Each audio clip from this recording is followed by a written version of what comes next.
Good morning yes.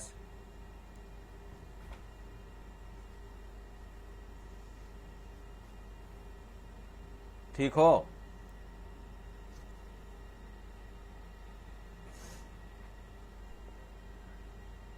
अच्छा, मेरी आवाज़ क्लियर हो रही है? गुड मॉर्निंग शिवानी, मनप्रीत, मेरी आवाज़ क्लियर हो रही है? स्क्रीन सब कुछ दिख रहा है?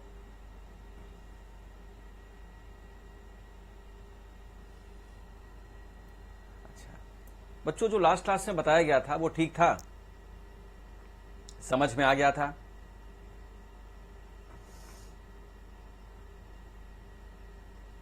अच्छा, रिवाइज कर लिया?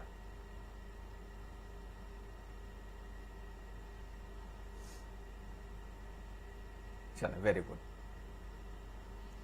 देखिए, कभी कभी होता है, ये मैं पढ़ने का थोड़ा सा तरीका भी बता दूं आपको कि जैसे हमने 1 महीने की प्रिपरेशन की, 1 महीने हमने कुछ पढ़ा, रिवीजन कुछ नहीं किया, तो पता ये चला कि जो 31st डे होगा, वह 30 डेज में जो हमने गेन किया है, जो हमने पढ़ा है, उसमें से कुछ स्टूडेंट्स ऐसे होते हैं 50% भूल जाते हैं, कुछ स्टूडेंट 60%, कुछ स्टूडेंट 20%, कुछ 70%, अलग अलग स्टूडेंट्स का अलग अलग होता है। मैं आप सभी से यह कहूंगा कि आप एवरी डे आप half an hour 30 minutes revision के लिए जरूर रखें, और वो रिवीजन वो जो आपने पीछे किया है उसी की रिवीजन ये आप जरूर रखें। इससे ये रहेगा कि जो 30 डेज में हमने पढ़ा है वो कंप्लीट हमारा एज इट इज प्रिपेयर रहेगा। हमसे जब भी कोई कुछ पूछेगा हम तुरंत उसका आंसर दे देंगे। अदरवाइज कभी कभी होता है कि 30 डेज का पूरा पढ़ना बेकार हो जाता है।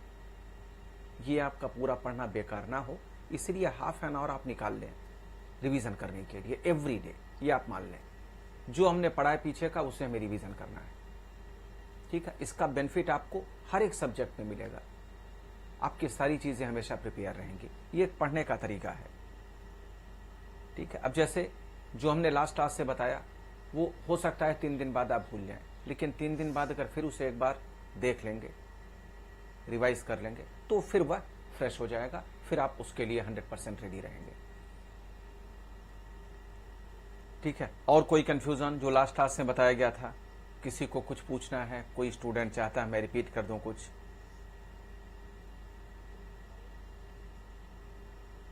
नहीं, चलिए बड़ी अच्छी बात है। अच्छा, जितने हैं वह सभी मैथ्स बैकग्राउंड के हैं, नॉन मैथ्स बैकग्राउंड के भी हैं कुछ? क्योंकि कभी कभी नॉन मैथ्स बैकग्राउंड के स्टूडेंट्स को थोड़ी सी कंफ्यूजन होती है।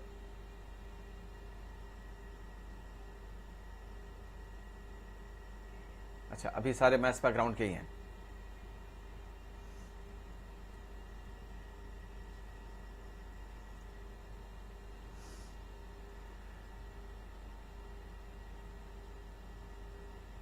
तो चले, जैसा मैंने कहा था लास्ट क्लास में कि आपकी एक मैथ्स की क्लास हो चुकी है, एक आप स्टैट्स की भी क्लास ले लें।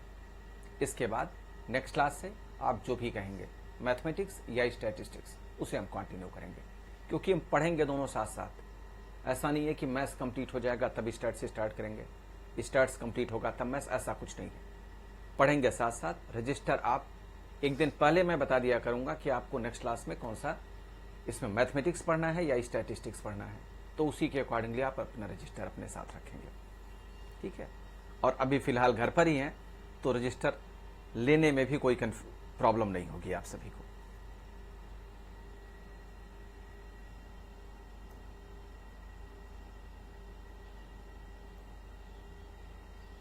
शुरू करें?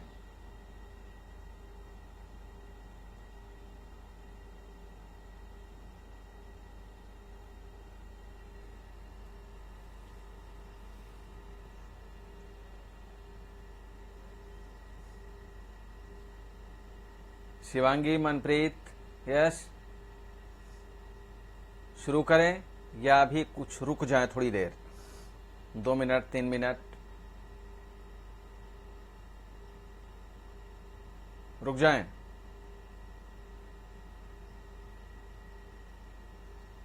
अच्छा, स्टैटिस्टिक्स पढ़ा है पहले?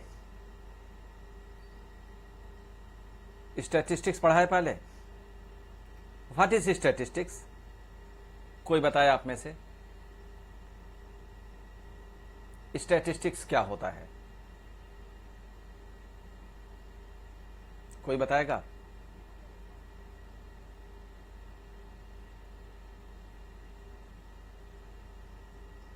What is statistics?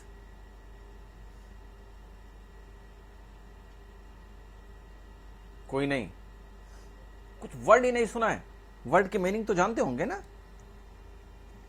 Collection, organisation, analysis, interpretation and presentation of data. बिल्कुल सही है अनुष्का, सही है। और कोई?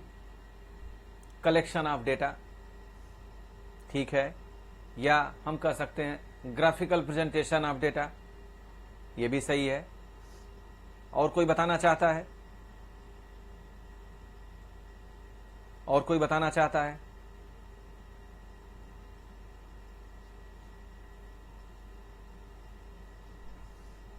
Collection of quantitative data, qualitative data also, बिल्कुल ठीक है। क्वांटिटेटिव क्वालिटेटिव दोनों होते हैं। ग्राफिकल प्रेजेंटेशन ऑफ डेटा, ये भी ठीक है। चलिए सुनते हैं स्टैटिस्टिक्स। अब जो मैं बताने जा रहा हूं उसे ध्यान से सुने, क्योंकि मैं आपको बता दूं कि मैथमेटिक्स स्टैटिस्टिक्स की प्रिपरेशन में थोड़ा सा डिफरेंस है।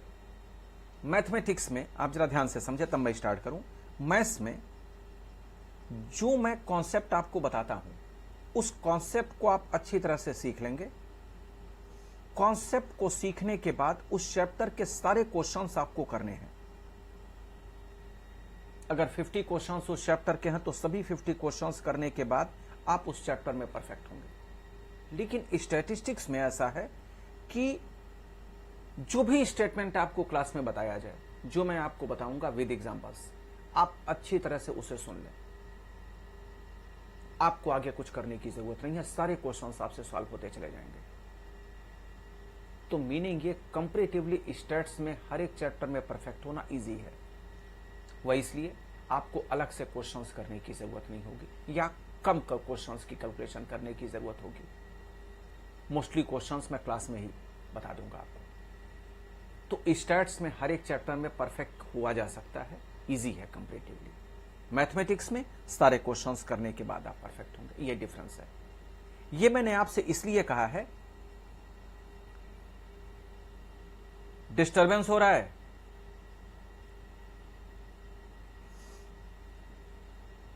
डिस्टरबेंस इन द सेंस किसमें? वॉइस में डिस्टरबेंस है या और किसी चीज में? आप बताएं प्लीज।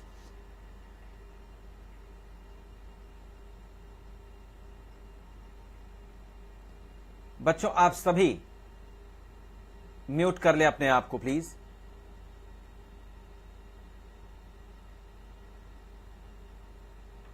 बच्चों आप सभी अपने आप को म्यूट कर लो।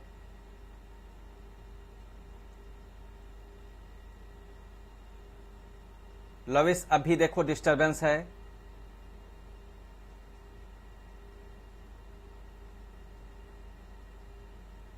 एक बार चेक करें, अब ठीक है?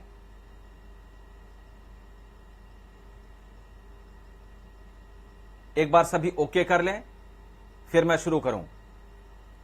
ऑल राइट, चलिए ठीक है, शुरू करते हैं। तो जैसा मैंने आपसे कहा कि स्टैट्स में आपको करना केवल यह है कि आप सारे स्टेटमेंट सुनते रहें अच्छी तरीके से, एग्जाम्पल सुनते रहें, सारे क्वेश्चंस आपसे सॉल्व हो जाएंगे। सीधी बात। करना हमें यह है कि हमें कॉन्सेप्ट अपना क्लियर रखना है और स्टेटमेंट्स ध्यान से सुनना है और कुछ नहीं करना है। हाँ, किसी भी क्वेश्चन में कंफ्यूजन होती है, समझ में नहीं आता, वो आप पूछते रहें, मैं आपको बताता रहूंगा। तो चलिए शुरू करते हैं स्टैटिस्टिक्स। फर्स्ट चैप्टर स्टैटिस्टिक्स 3 अलग अलग वर्ड से मिलकर बना है। स्टैटिस्टिक्स 3 अलग अलग वर्ड से मिलकर बना होता है। Latin word status, Italian word statista, German word statistic.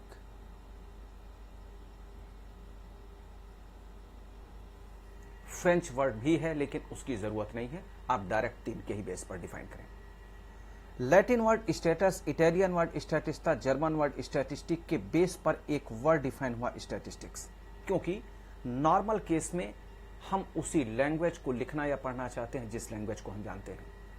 Latin language हम नहीं जानते, इटालियन लैंग्वेज नहीं जानते, जर्मन लैंग्वेज नहीं जानते। इन तीनों को हमने यूज इसलिए किया क्योंकि इससे जिस वर्ड को हम सर्च कर रहे थे वो वर्ड हम पा चुके हैं और वह वर्ड है स्टैटिस्टिक्स। डेफिनेशन के लिए स्टैटिस्टिक्स में कहा गया systematic treatment of numerical values is called statistics. Systematic treatment of numerical values is called statistics. आप न्यूमेरिकल वैल्यूज कहीं से भी पा जाएं, उनका सिस्टमेटिक ट्रीटमेंट स्टैटिस्टिक्स होता है। फॉर एग्जाम्पल, एक कोई क्लासरूम है, उसमें बहुत सारे स्टूडेंट्स बैठे हुए हैं और वो किसी सब्जेक्ट में एक टेस्ट दे रहे हैं। टेस्ट के हमें मार्क्स मिल गए। अब जो टेस्ट के मार्क्स मिलेंगे वो तो न्यूमेरिक वैल्यूज में मिलेंगे, उनका सिस्टमेटिक ट्रीटमेंट स्टैटिस्टिक्स है। एक किसी कंपनी में कुछ एम्प्लॉइज जॉब कर रहे हैं, सभी एम्प्लॉइज की हमने सैलरी कलेक्ट कर लिया, जो सैलरी पाएंगे वो न्यूमेरिकल वैल्यूज में पाएंगे, उनका सिस्टमेटिक ट्रीटमेंट स्टैटिस्टिक्स हो गया। एक कोई क्लासरूम, उसके फर्स्ट रो में कुछ स्टूडेंट्स बैठे हैं, हमने उन सभी स्टूडेंट्स के हाइट्स को कंसीडर कर लिया। हाइट्स जो मिलेंगे न्यूमेरिकल वैल्यूज में मिलेंगे, उनका सिस्टमेटिक ट्रीटमेंट स्टैटिस्टिक्स है। मीनिंग ये, कहीं से भी आप न्यूमेरिकल वैल्यूज कलेक्ट कर लें, उनका सिस्टमेटिक ट्रीटमेंट कर लें, स्टैटिस्टिक्स हो गया। लेकिन क्वेश्चन तुरंत रेज हुआ कि वह सिस्टमेटिक ट्रीटमेंट हम करें कैसे। इसके लिए इसे दो तरह से डिफाइन किया जाता है। First, by plural sense,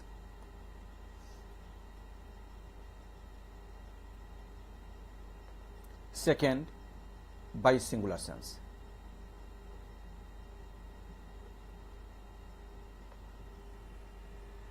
statistics में न्यूमेरिकल वैल्यूज की स्टडी करते हैं और वो न्यूमेरिकल वैल्यूज किस तरह से डिफाइन किया जाए, इसके दो तरीके बताए गए, एक प्लूरल और दूसरा सिंगुलर।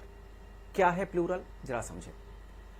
अगर न्यूमेरिकल वैल्यूज स्टेटमेंट फॉर्म के साथ कहीं भी डिफाइन किया जाता है तो वो स्टैटिस्टिक्स बनता है प्लूरल के अकॉर्डिंगली, और अगर न्यूमेरिकल वैल्यूज डायरेक्ट डिफाइन किए जाते हैं तो वो स्टैटिस्टिक्स बनता है सिंगुलर के accordingly.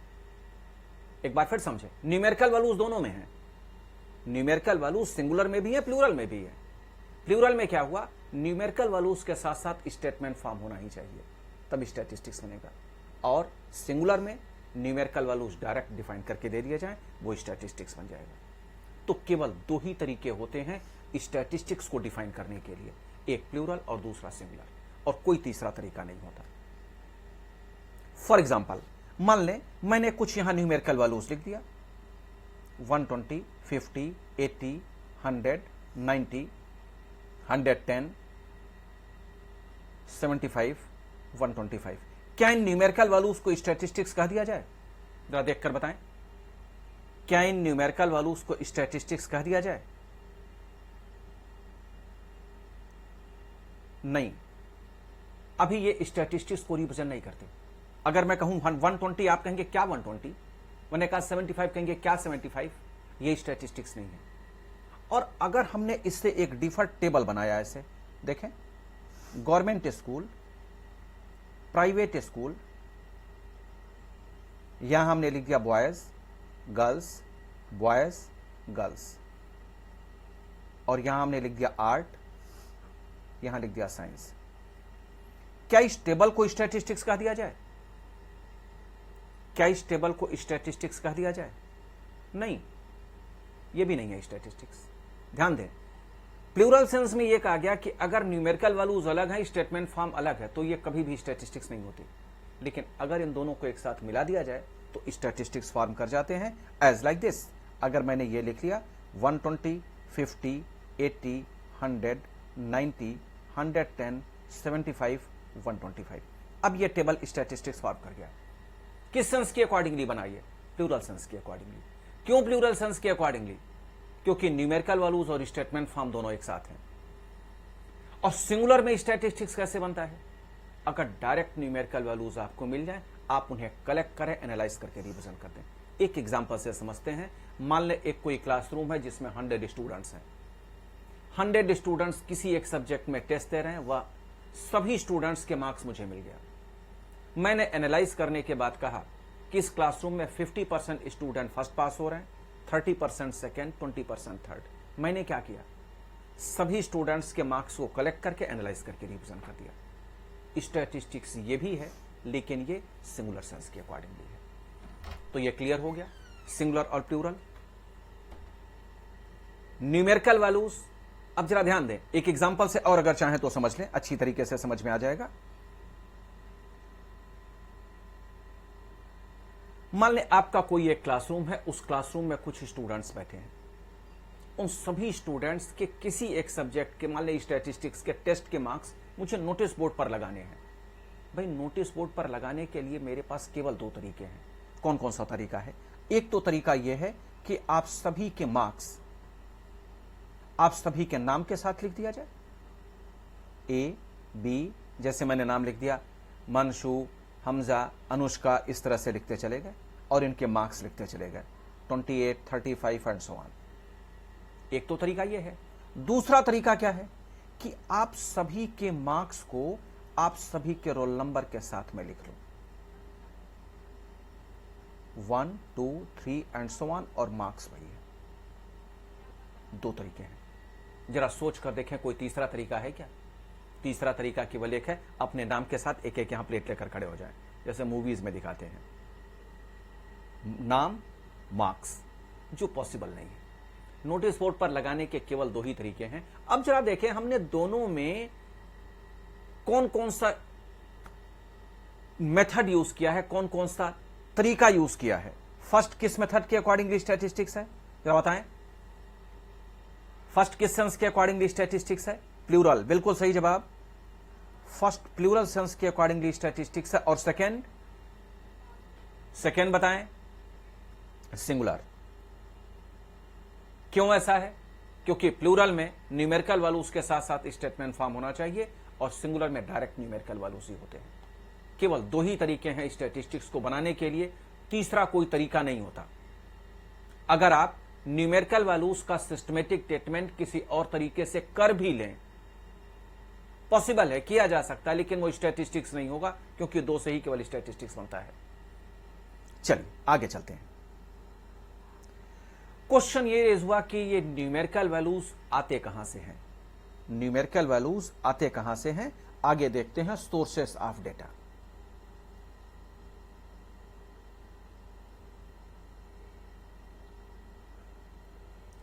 There are two types of sources of data. First, internal. Second, external. First, internal. Second, external. Internal.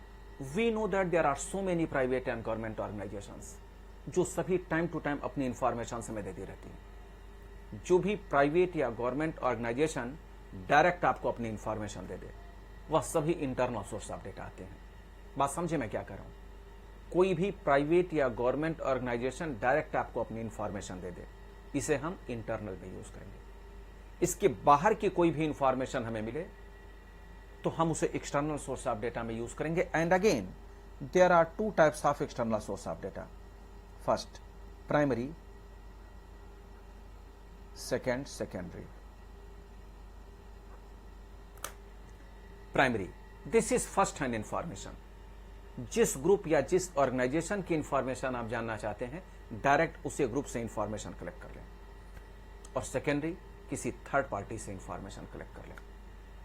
Minor difference है इंटरनल प्राइमरी और सेकेंडरी में। अब हम इंटरनल प्राइमरी सेकेंडरी ही लेंगे, क्योंकि एक्सटर्नल के दो पार्ट्स में मिल गए। इंटरनल में मैंने क्या बताया? कोई भी ग्रुप या ऑर्गेनाइजेशन डायरेक्ट आपको अपनी इंफॉर्मेशन दे दे, आपके बिना पूछे।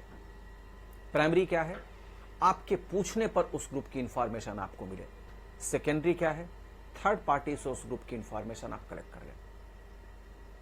फोर्थ कोई मेथड नहीं होता। एक एग्जांपल से समझते हैं। एक आपका कोई क्लासरूम है, मैं क्लास में आया फर्स्ट डे, मेरे बिना पूछे आप सभी अपनी इंफॉर्मेशन वन बाय वन देते चले गए। इसको हम किस में यूज करेंगे? सोचकर बताएं। मैं क्लास में आया, मेरे बिना पूछे आप सभी वन बाय वन अपनी इंफॉर्मेशन देते चले गए। बिल्कुल सही, this is internal source of data. मैं क्लास में आया, मैंने आप सभी से एक एक करके इंफॉर्मेशन पूछ लिया। इंट्रोडक्शन आपसे मैंने पूछ लिया वन बाय वन, इसको किस में रखेंगे? प्राइमरी। बिल्कुल ठीक है। एक्सटर्नल नहीं बच्चे, एक्सटर्नल अब खत्म हो गया, एक्सटर्नल का पार्ट आ गया प्राइमरी। आपने भी नहीं बताया, मैंने भी नहीं पूछा, ऑफिस से आपके सभी इंफॉर्मेशन मैंने कलेक्ट कर लिया, ऑफिस से आप सभी की मैंने पूरी इंफॉर्मेशन कलेक्ट कर लिया, दिस इज सेकेंडरी। आप सोच कर देखें कोई और तरीका है क्या आपकी इंफॉर्मेशन जानने के लिए? कोई तरीका नहीं है। मान ले कोई एक आपके क्लास में स्टूडेंट है, मैं उसका नाम जानना चाहता हूं, उसका नाम जानने के लिए मेरे पास केवल 3 तरीके हैं। एक, वो डायरेक्ट मेरे को अपना नाम बता दे। दूसरा, मैं उससे उसका नाम पूछ लूं। तीसरा, उसके पास के जो स्टूडेंट्स बैठे हैं उसमें से कोई एक उसका नाम मुझे बता दे। 3 ही मेथड्स हैं, तो फोर्थ कोई होता ही नहीं है। क्लियर हुआ ये कॉन्सेप्ट? ये जो इंटरनल, प्राइमरी और सेकेंडरी बताया गया, ये क्लियर है?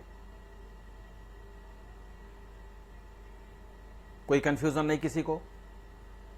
प्रैक्टिकल लाइफ में आप कहीं भी किसी की इंफॉर्मेशन लेना चाहते हैं, आप सोच कर देख लें, वह केवल 3 तरीके से ही पाया जा सकता है, फोर्थ कोई तरीका ही नहीं होता।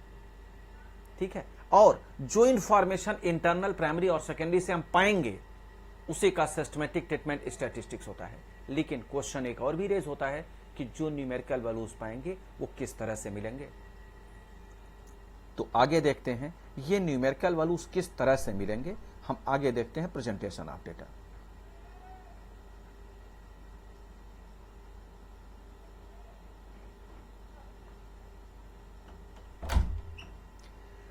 There are 3 types of presentation of data. First, textual form. Second, tabular form. Third, diagrammatic form.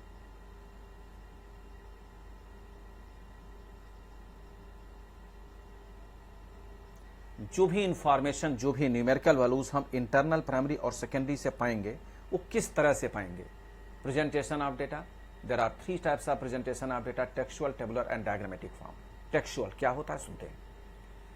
अगर कोई भी ग्रुप या कोई भी ऑर्गेनाइजेशन स्टेटमेंट फॉर्म में अपनी इंफॉर्मेशन आपको दे दे, this is textual form information. For example, newspaper में पैराग्राफ्स में जो स्टेटमेंट्स हम पढ़ते हैं वह सभी इंफॉर्मेशन टेक्सुअल फॉर्म की होती है, यह माना जाता है। टेबुलर फॉर्म क्या होता है? कोई ऐसी इंफॉर्मेशन, किसी ग्रुप या किसी ऑर्गेनाइजेशन की ऐसी इंफॉर्मेशन जो रोज कॉलम्स के फॉर्म में दिया गया हो, टेबल के फॉर्म में दिया गया है, एज लाइक दिस। देखें, अभी ये गवर्नमेंट स्कूल, प्राइवेट स्कूल का एग्जांपल बताया गया ना, this is tabular form. Next होता है डायग्रामेटिक फॉर्म। अगर किसी ग्रुप या किसी भी ऑर्गेनाइजेशन की इंफॉर्मेशन डायग्राम के बेस पर दी गई हो, उसे डायग्रामेटिक फॉर्म कहेंगे। लेकिन डायग्रामेटिक फॉर्म के अगेन 3 टाइप्स डिफाइन किए जाते हैं। First, line diagram. सेकेंड, बार डायग्राम। Third, pie chart.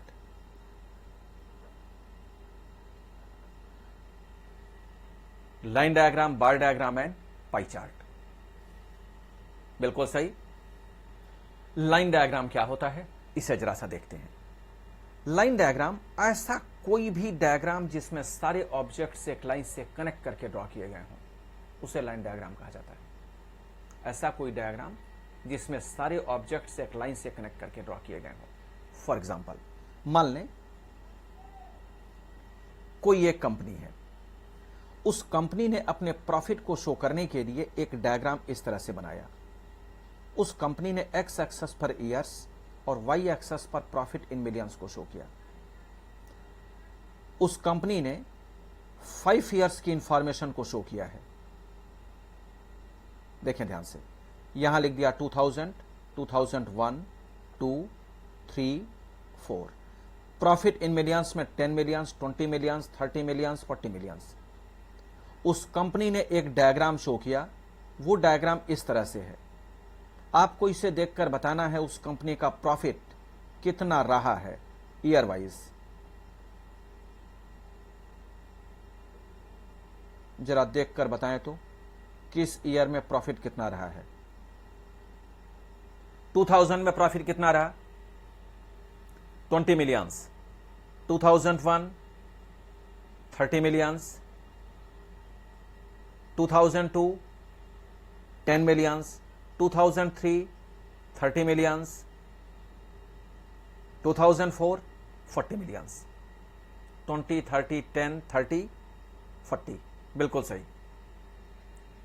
उस कंपनी ने कोई स्टेटमेंट नहीं दिया, ना ही कोई टेबल दिया, केवल उस कंपनी ने एक डायग्राम शो किया और डायग्राम इस तरह से बना दिया। हम इस डायग्राम के बेस पर भी उस कंपनी के प्रॉफिट्स को ईयर वाइज डिफाइन कर सकते हैं। तो डिफाइन तो हो गया, स्टैटिस्टिक्स हो गया, ईयर वाइज हम किसी भी कंपनी के प्रॉफिट्स को बता दें, लेकिन ये किस तरह के अकॉर्ड, किसके बेस पर हुआ? ये डायग्राम के बेस पर हुआ। और डायग्राम तो 3 तरह से बनते हैं। ये कैसा डायग्राम है? अगर हम इस डायग्राम को देखें तो इसमें सारे ऑब्जेक्ट्स एक लाइन से कनेक्ट करके ड्रॉ किए गए हैं। ऐसा कोई डायग्राम जिसमें सारे ऑब्जेक्ट्स एक लाइन से कनेक्ट करके ड्रॉ किए जाते हैं, उसे लाइन डायग्राम कहा जाता है। नेक्स्ट, बार डायग्राम। मान ले कोई एक दूसरी कंपनी जिसने एक्स एक्सेस पर ईयर्स और वाई एक्सेस पर प्रॉफिट इन मिलियंस को शो किया। उस कंपनी ने 4 ईयर्स के प्रॉफिट्स को शो किया है, 2005, 6, 7, 8। प्रॉफिट इन मिलियंस में उस कंपनी ने 5, 10, 15, 20। उस कंपनी ने अपने प्रॉफिट को शो करने के लिए एक डायग्राम इस तरह से बनाया। हमें देखकर बताना है उस कंपनी का प्रॉफिट ईयर वाइज कितना है। हो सकता है डायग्राम बहुत अच्छा ना बने, लेकिन एटलीस्ट इतना तो होगा ही जिससे आप यूनिट्स को डिफाइन कर सकें।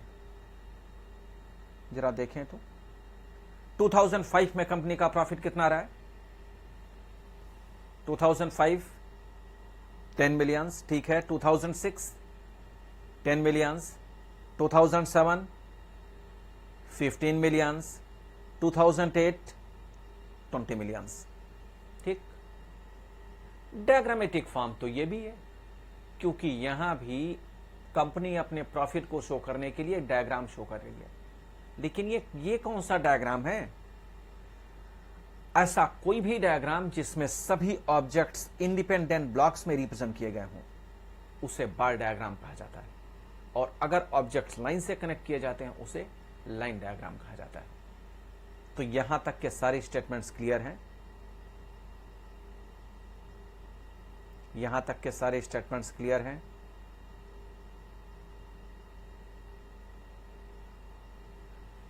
शिवांगी, वर्टिकल बार डायग्राम वो आगे बताया जाएगा, अभी नहीं।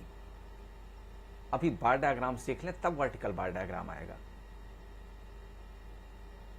ठीक है।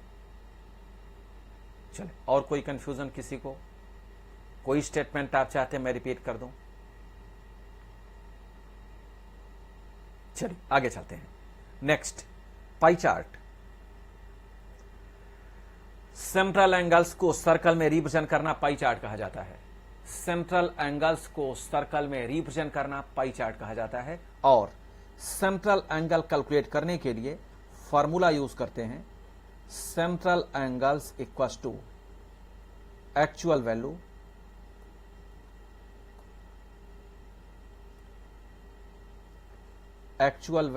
into 360 divided by total value.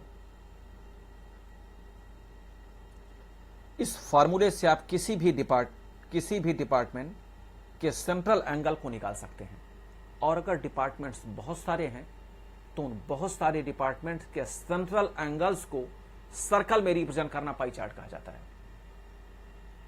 बहुत सारे डिपार्टमेंट्स के सेंट्रल एंगल्स को सर्कल में रिप्रेजेंट करना पाई चार्ट। एक एग्जांपल, हम इंडिया गवर्नमेंट की अर्निंग को ही एग्जांपल में लेते हैं, क्योंकि सबसे अच्छी अर्निंग इंडिया गवर्नमेंट की होती है, चाहे वह कोरोना ही क्यों ना हो, इंडिया गवर्नमेंट की अर्निंग है। ठीक, हमने लिख दिया सोर्सेस और दूसरे कॉलम में हमने लिख लिया इनकम इन मिलियंस।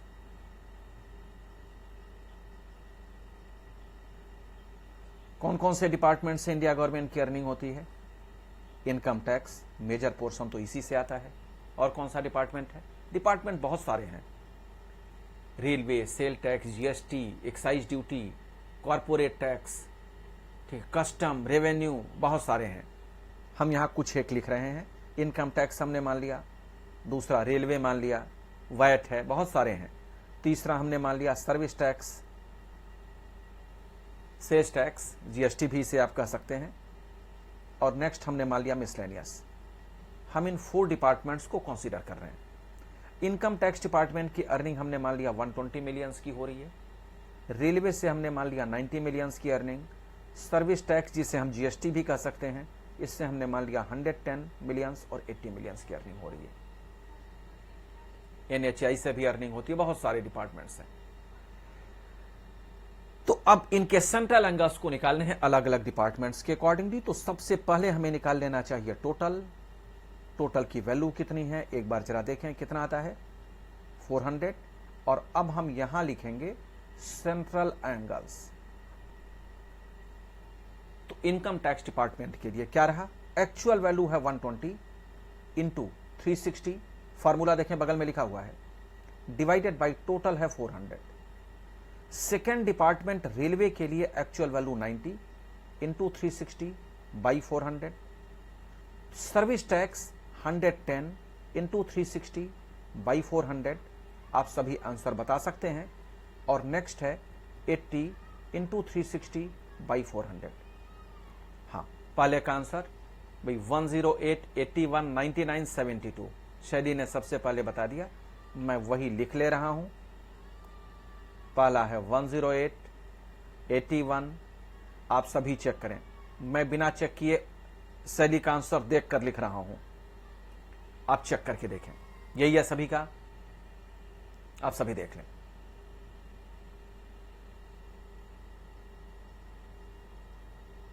ठीक, अब जरा देखें एग्जाम में क्वेश्चन पूछा कैसे जाएगा, ध्यान से देखें। या पहले ये देख लें, सेंट्रल एंगल्स कैलकुलेट हो गया। भाई सेंट्रल एंगल्स को सर्कल में रिप्रेजेंट करना पाई चार्ट कहा जाता है। अगर इन सेंट्रल एंगल्स को हम सर्कल में रिप्रेजेंट कर दें तो यही पाई चार्ट है। जैसे 108 इनकम टैक्स के लिए हमने यहां लिख दिया, ये इनकम टैक्स है। दूसरा 81, ये हमने लिख लिया रेलवे। नेक्स्ट है 99 सर्विस टैक्स, और यह है miscellaneous. This is pie chart. लेकिन आपके एग्जाम में पाई चार्ट कभी नहीं पूछा जाएगा, पाई चार्ट कभी नहीं। लेकिन central angles very very important, central angles very very important पूछा जाता है। और कैसे पूछा जाएगा, कंप्लीट टेबल कभी नहीं। ध्यान दें कैसे, जैसे मैं एक क्वेश्चन आपसे पूछूं, क्वेश्चन यही था, ये रहा, the value of central angle of the department income tax are. 4 options में एक सही ऑप्शन 108 का दे दिया जाएगा। The value of central angle of the department miscellaneous are, एक सही ऑप्शन में 72 का दे दिया जाएगा। या यह भी पूछा जा सकता है, find the central angle of the highest component. Highest component क्या है, इनकम टैक्स, ये भी हो गया। Value of the central angle of the smallest component, smallest क्या है, मिसलेनियस, ये भी हो सकता है। तो कई तरीके से सेंट्रल एंगल की वैल्यू को कैलकुलेट करने के लिए कहा जा सकता है। लेकिन यह ध्यान रहे कि सेंट्रल एंगल्स में डिपार्टमेंट्स आप कितने भी रखें, 4 रखें, 6 रखें, 8 रखें, जितने भी रखें, उन सभी डिपार्टमेंट्स के सेंट्रल एंगल का एडिशन 360 ही आएगा, वो कभी चेंज नहीं होगा। यहां कितने डिपार्टमेंट्स थे, 4 डिपार्टमेंट्स। चेक करके देखें, इन चारों डिपार्टमेंट्स के सेंट्रल एंगल का एडिशन 360 ही आएगा। चेक करके देख लें, देखें 360 आ रहा है, ये आना ही चाहिए, अगर अदरवाइज गलत है। अगर डिपार्टमेंट 6 होते तो 6 डिपार्टमेंट्स के सेंट्रल एंगल्स का एडिशन 360 आ जाता। 8 होते तो 8 का एडिशन 360 आता। क्लियर है, कोई कंफ्यूजन यहां तक? रिपीट कर दूं कोई स्टेप? चलिए एक बार इन सभी स्टेटमेंट्स को समराइज करते हैं, तब हम आगे चलते हैं। ध्यान से सुनें।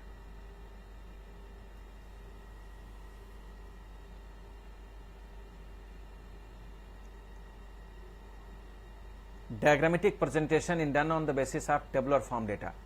बच्चे टेबुलर फॉर्म के बेस पर या हम न्यूमेरिकल वैल्यूज के बेस पर कुछ भी बना सकते हैं, लेकिन क्वेश्चन ये है कि क्या हमसे डायग्राम बनाने के लिए कहा जाएगा एग्जाम में?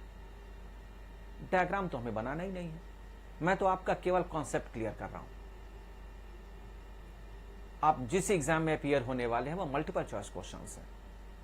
हम प्रिपरेशन टू द पॉइंट उसी की कर रहे हैं, लेकिन उससे रिलेटेड जितने कॉन्सेप्ट्स हैं वो पढ़ते समय, पढ़ने के साथ साथ। अनुष्का, आपने क्या कहा एक बार फिर क्लियर करो।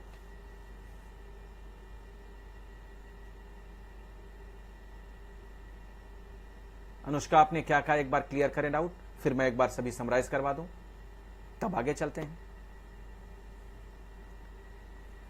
पेपर में जैसे आता है वैसे एक बार क्वेश्चन करवा दीजिए। चलिए जी देखें, पहले मैं एक बार उसे लिख दूं, तब आपका बेसिक कॉन्सेप्ट फिर बताया जाए। जैसे ये रहा क्वेश्चन, यहां देखें, जिसे मैं अभी कलर कर रहा हूं, वही है आपका क्वेश्चन। ये आपके बुक में, ये आपके एग्जाम में दिया गया, जो कलर कर रहा हूं, दिख रहा है ना?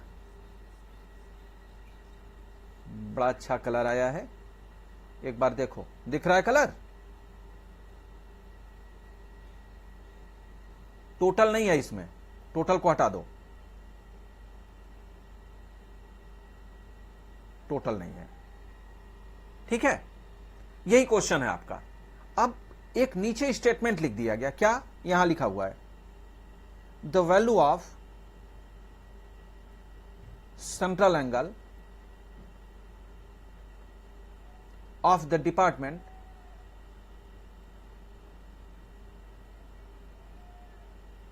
income tax are option A 100, B 108, option C 98, option D none of these। बताएं सही आंसर क्या होगा? अब क्योंकि यहां आपने बगल में कैलकुलेट कर रखा है, फिर तो सभी बता देंगे, लेकिन एग्जाम में इसे आपको कैलकुलेट करना पड़ेगा। कितना है आंसर? कौन सा ऑप्शन सेलेक्ट होगा? 108, बी ऑप्शन, बी ऑप्शन। अब इसके लिए आपको करना क्या है वो भी जरा देख लें। इसके लिए आपको केवल इनकम टैक्स की कैलकुलेशन करनी है, पूरे की कभी नहीं। इनकम टैक्स डिपार्टमेंट की कैलकुलेशन किया, हां टोटल कैलकुलेट कर लेंगे आप 400, और इस बेस पर आपका सही आंसर आ जाएगा। अनुष्का, क्लियर हुआ?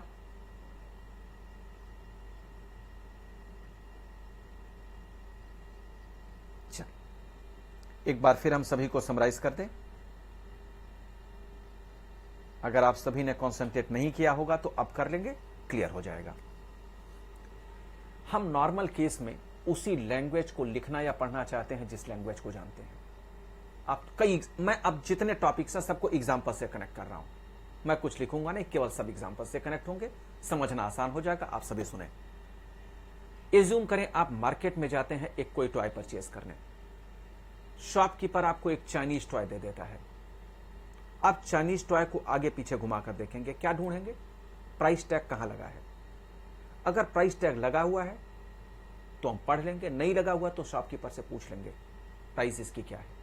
लेकिन जरा सोचिए थोड़ी देर के लिए, अगर वह टॉय इंडियन होता, इंडियन टॉय, हॉट व्हील्स वगैरह की बहुत सारी टॉयज आती हैं, तो आप क्या करते? सबसे पहले टॉय का नाम पढ़ते थे, कितने इयर्स के चिल्ड्रंस यूज कर सकते हैं, मैन्युफैक्चरिंग कहां की है, तब प्राइस टैग देखते। दोनों में क्या डिफरेंस था? जो चाइनीज टॉय था उसमें हम जो लैंग्वेज लिखा हुआ था कुछ नहीं मेरे समझ में आ रहा था, लेकिन जो दूसरा टॉय था वो समझ में आ रहा था। सिमिलरली हम उसी लैंग्वेज को लिखना या पढ़ना चाहते हैं जो लैंग्वेज हम जानते हैं। इसीलिए हम Latin word status, Italian word statista, German word statistic को लिख तो लेते हैं, लेकिन इसे यूज नहीं करते। यूज किसे करते हैं? जो वर्ड इन तीनों वर्ड से बना है, और वह वर्ड है स्टैटिस्टिक्स, जिसे हम पढ़ने वाले हैं। बेसिक कॉन्सेप्ट इस फर्स्ट चैप्टर में, और यही आपका सब्जेक्ट है। सब्जेक्ट है statistics, basic concept first chapter में। डेफिनेशन के लिए कहा गया systematic treatment of numerical values is called statistics. Numerical values आप कहीं से भी पा जाए, उनका सिस्टमेटिक ट्रीटमेंट स्टैटिस्टिक्स है। लेकिन फिर क्वेश्चन रेज हुआ कि वो सिस्टमेटिक तरीका क्या है जिससे हम स्टैटिस्टिक्स बनाएं। तो ये कह दिया गया कि भाई दो सिस्टमेटिक तरीके हैं, एक प्लूरल और दूसरा सिंगुलर। इन दो के अकॉर्डिंगली अगर आप न्यूमेरिकल वैल्यूज को सेट करो तो वह स्टैटिस्टिक्स हो जाएगा, किसी और के अकॉर्डिंगली स्टैटिस्टिक्स नहीं होगा। फिर कहा गया कि भाई इन दोनों में क्या डिफरेंस है। प्लूरल में यह कहा गया कि जब न्यूमेरिकल वैल्यूज स्टेटमेंट फॉर्म के साथ आप डिफाइन करेंगे तो वही स्टैटिस्टिक्स प्लूरल के अकॉर्डिंगली होगा, और जब डायरेक्ट न्यूमेरिकल वैल्यूज एनालाइज करके आप रिप्रेजेंट करेंगे तो वही स्टैटिस्टिक्स सिंगुलर के अकॉर्डिंगली होगा। तो कंक्लूजन क्या निकला कि न्यूमेरिकल वैल्यूज तो दोनों में है, प्लूरल में भी और सिंगुलर में भी। डिफरेंस केवल यह है कि प्लूरल में न्यूमेरिकल वैल्यूज के साथ साथ स्टेटमेंट फॉर्म और सिंगुलर में न्यूमेरिकल वैल्यूज डायरेक्ट। चलिए यहां तक बात हो गई। न्यूमेरिकल वैल्यूज आते कहां से हैं भाई? ऐसा तो नहीं रखे हुए उठा लिया। न्यूमेरिकल वैल्यूज को कलेक्ट करने के लिए, डिफाइन करने के लिए 3 तरीके बताए गए। एक इंटरनल, दूसरे और तीसरे एक्सटर्नल के पार्ट्स हैं, प्राइमरी और सेकेंडरी। तो फाइनली 3 है, इंटरनल, प्राइमरी और सेकेंडरी। इंटरनल क्या है इसको अच्छे से समझना। कोई भी ग्रुप या कोई भी ऑर्गेनाइजेशन डायरेक्ट आपको इंफॉर्मेशन दे, आपके बिना पूछे। हम टीवी न्यूज चैनल के सामने बैठ जाते हैं, वो बताते रहते हैं एक एक की इंफॉर्मेशन। हम पूछने तो नहीं जाते, रजत शर्मा बताओ क्या हुआ इसका, नहीं पूछने जाते। सुधीर चौधरी इसका क्या हाल है बताओ, नहीं पूछते, बताते रहते। This is internal. अगर आपके कहने पर रजत शर्मा या सुधीर चौधरी बताते कुछ तो हम इसे प्राइमरी में यूज करते। और सेकेंडरी क्या होता? भाई सुधीर चौधरी बताकर चले गए, हमने नहीं सुना, हम किसी तीसरे से पूछ रहे हैं कि भाई रजत शर्मा ने वहां उस दिन क्या बताया था। This is external. एक दूसरे एग्जांपल से क्लियर करें। मान ले रेलवे का बजट, मान ले नहीं, नॉर्मल केस में रेलवे का बजट आता है फरवरी में। रेलवे के बजट में रेलवे की पूरी इंफॉर्मेशन दे दी जाती है। यह मान लिया जाता है कि जो इंफॉर्मेशन दी गई वह हम सुन चुके हैं, ग्रैस्प कर चुके हैं, फॉलो करेंगे। थोड़ी देर के लिए जूम करें कि रेलवे का बजट आया फरवरी में और उसमें कहा गया कि रेलवे का फेयर इंक्रीज कर गया और वह इफेक्टिव है 1 जून से। कोई एक पैसेंजर जुलाई में अपनी जर्नी करता है ट्रेन से और वह पुराने फेयर पर करता है। जब उसे पकड़ा गया तो उसने कहा जी मैं जानता ही नहीं था कि रेलवे का फेयर इंक्रीज कर गया है।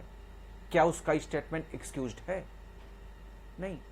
यह मान लिया गया रेलवे ने जो बजट दिया, जो इंफॉर्मेशन दिया वो हम सभी सुन चुके हैं। This is internal. अगर आपके कहने पर रेलवे ने बजट दिया होता, दिस इज प्राइमरी। रेलवे ने भी नहीं दिया, आपने भी नहीं पूछा, किसी तीसरे मिनिस्ट्री से रेलवे की सारी इंफॉर्मेशन आपने कलेक्ट कर लिया, this is secondary. Minor difference है तीनों में। एक दूसरे एग्जांपल से और समझते हैं। हमारे पास 3 स्टूडेंट्स के नाम दिख रहे हैं यहां। बच्चों अपना वीडियो बंद कर लो। चलिए ध्यान से सुने स्टेटमेंट। हमारे पास 3 स्टूडेंट्स के नाम हैं, शिवांगी, वैशाली, अनुष्का। आप सभी ध्यान से समझें।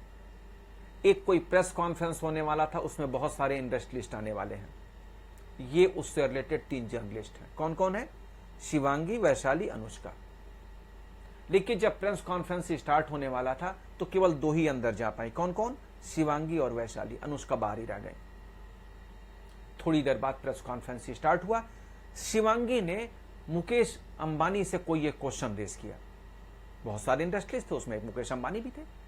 मुकेश अंबानी ने उसका आंसर बता दिया। वो इंफॉर्मेशन शिवांगी के लिए क्या है? प्राइमरी। क्या है इंफॉर्मेशन? शिवांगी ने मुकेश अंबानी से पूछा और मुकेश अंबानी ने शिवांगी को बताया। वो इंफॉर्मेशन शिवांगी के लिए क्या है? प्राइमरी। लेकिन शिवांगी के बगल में वैशाली भी तो बैठी हुई है।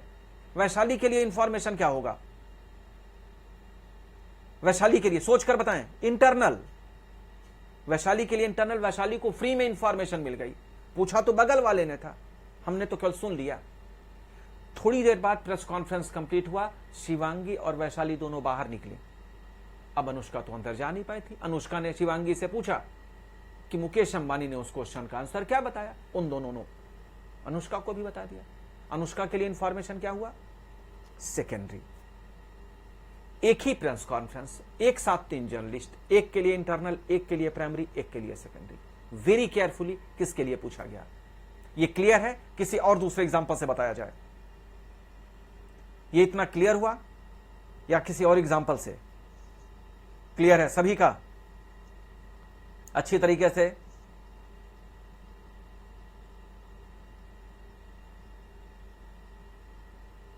चलिए, तो दूसरे एग्जांपल की जरूरत नहीं है, जाने दें।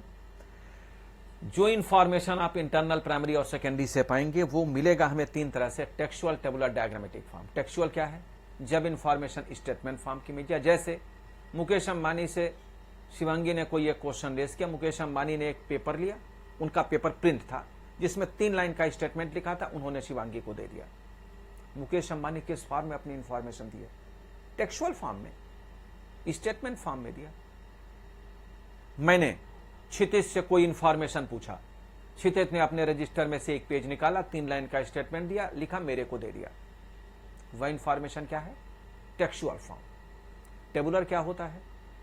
जब इंफॉर्मेशन रोज कॉलम्स के टेबल में दे दिया जाए, जैसे मैंने अभी ये लिया था गवर्नमेंट स्कूल, प्राइवेट स्कूल का, government school, private school, art, science, boys, girls, this is tabular form. Diagrammatic form क्या होता है?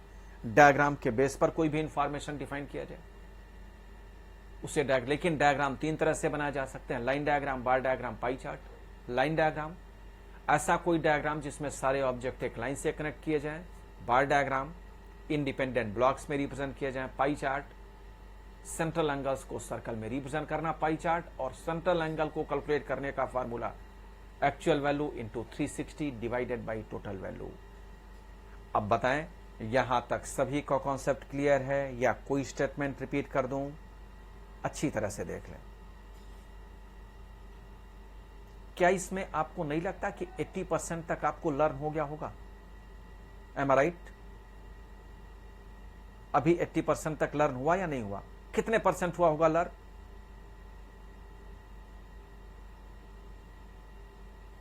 कितने परसेंट तक क्लियर हुआ?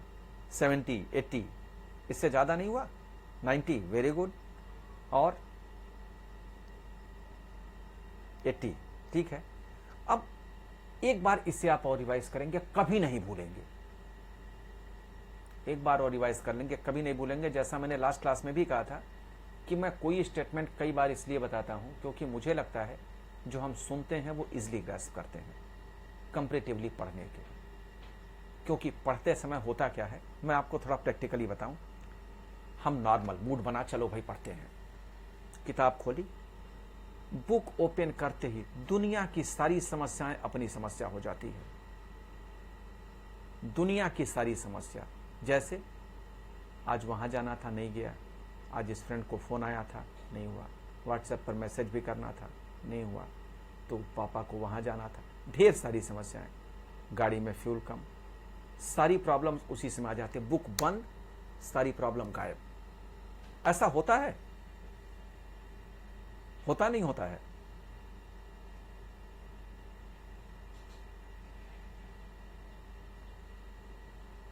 बुक बंद करते ही सारी प्रॉब्लम गायब, लेकिन बुक ओपन करते ही सारी प्रॉब्लम ऐसी तैयार हो जाती हैं। ठीक है, लेकिन हमें करना क्या है? बुक ओपन करते ही, मैं इसीलिए आपने ध्यान नहीं दिया, मैं इसीलिए आपको इतनी बार बता दे रहा हूं, आप केवल एक बार देख लें, कुछ नहीं करना। उसके बाद जो एग्जाम में पूछे जाते हैं वो भी आपको बता दिया जा रहा है, कैसे पूछे जाते हैं वो भी बता दिया जा रहा है, ट्रिक क्या होगा वो भी आगे मैं बताऊंगा। तो फिर करना क्या है? केवल कंसंट्रेट करके क्लास ही तो लेनी है, और तो कुछ करना ही नहीं है। मैं तो आपसे ये भी नहीं कर रहा हूं कि घर पर आप बहुत ज्यादा पढ़ें। जब आपकी सारी प्रॉब्लम खत्म हो जाए तब बुक ओपन करें। चलिए आगे चलते हैं। एक क्वेश्चन रेज किया जाता है कि अगर इंफॉर्मेशन टेक्सुअल फॉर्म की है, जरा देखें, अगर इंफॉर्मेशन टेक्सुअल फॉर्म की है तो उसे टेबुलर में कन्वर्ट कैसे किया जाए? अगर कोई information textual meaning statement form, तो उसे टेबुलर में कन्वर्ट कैसे किया जाए? एक क्वेश्चन देखते हैं, उसके बाद मैं आपको बताऊंगा एग्जाम में क्वेश्चंस पूछे कैसे जाएंगे। ध्यान दें, मैंने क्या कहा? एक देख लें, उसके बाद आपको बताया जाएगा एग्जाम में क्वेश्चंस पूछे कैसे जाएंगे, वो हम बाद में देखेंगे। तो हम टेक्सुअल फॉर्म देखते हैं। टेक्सुअल फॉर्म की मीनिंग एक स्टेटमेंट फॉर्म। चलिए देखें, इसको आप अगर चाहें तो साथ साथ लिख भी लें, ये काम आएगा। लिखें, coffee habits in 2 towns, the following information was received. Coffee habits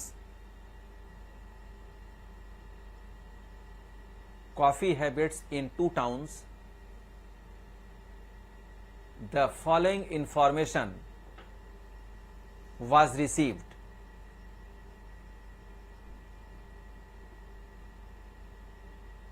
Coffee habits in 2 towns. The following information was received. Town A.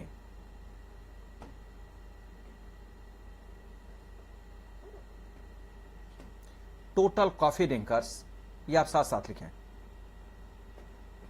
Total coffee drinkers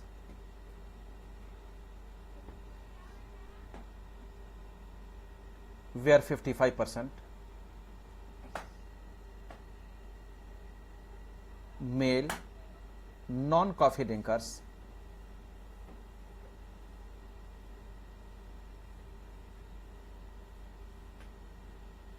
were 30%,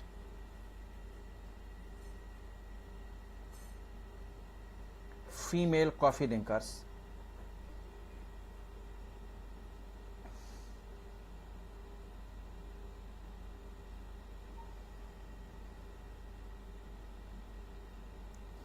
were 15%. Town B.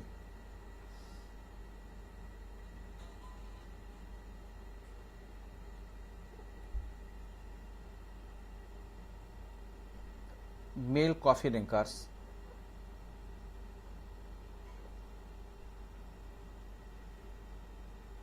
were 60%,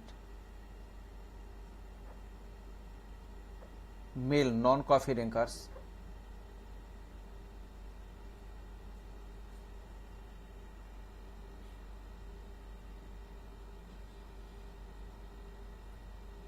%, female coffee drinkers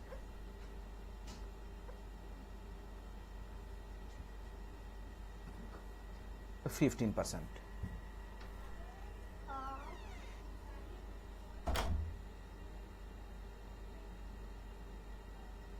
Represent the above information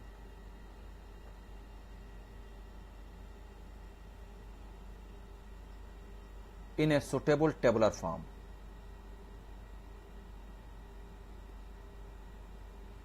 In a suitable tabular form.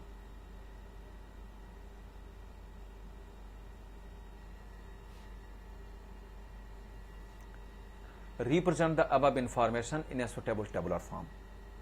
क्या आप बता सकते हैं ये information किस form में है? ये इंफॉर्मेशन किस फॉर्म में है? टेक्सचुअल फॉर्म, बिल्कुल, क्योंकि टेक्सचुअल फॉर्म में पहला है, मैं आपको बता दूं, town B is total male coffee drinker, total coffee drinkers है, मैं आप रिपीट करके बता दे रहा हूं, सुने ध्यान से। पहला है total coffee drinkers for 55%, male non coffee drinkers 30%, female coffee drinkers 15%, male coffee drinkers for 60%, ये पहला टोटल है। Male non coffee drinkers 10%, female coffee drinkers 15%. Represent the above information in a suitable tabular form. ध्यान दें, ये numeric values मैंने ऐसे ही ले लिया है आपको एक्सप्लेन करने के लिए। सही है नहीं सही है पर देखा जाएगा बाद में, क्योंकि मुझे आपको बताना क्या है, टेक्सचुअल से टेबुलर कन्वर्ट कैसे करते हैं और एग्जाम में कैसे पूछे जाएंगे। तो ठीक है, ये मैंने ऐसे ही एग्जाम्पल लिया है। सली क्लियर हुआ? सली ठीक है?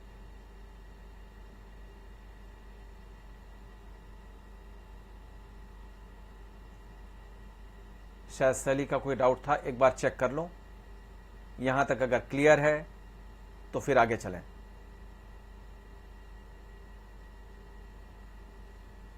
First option town B, male coffee drinker 60% है, मेल कॉफी ड्रिंकर। चलिए, हमारे पास 6 इंफॉर्मेशन, यहां प्लीज ध्यान से आप सभी सुनना अच्छे से।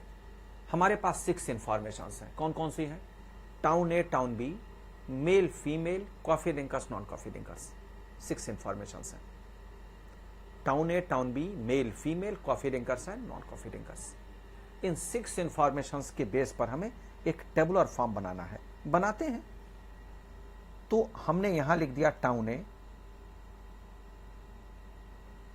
और यहां लिख दिया टाउन बी। दो तो आ गए, और क्या बचे? Coffee drinkers, non coffee drinkers, male female. Choice आपकी है। वर्टिकल मेल फीमेल लिखते हैं तो लेफ्ट पोर्शन में coffee drinkers, non coffee drinkers लिखना पड़ेगा, हॉरिजॉन्टल। और अगर vertical coffee drinkers, non coffee drinkers लिखते हैं तो हमें हॉरिजॉन्टल मेल फीमेल लिखना होगा। चॉइस आपकी है, फ्री है। मैं वर्टिकल किसे लिख दूं बताएं? वर्टिकल मेल फीमेल या coffee drinkers, non coffee drinkers? Choice आपकी है।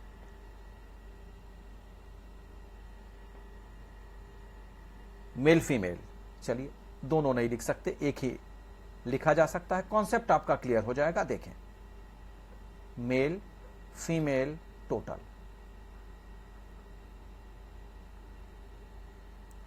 यही इंफॉर्मेशन क्योंकि टाउन बी में भी है।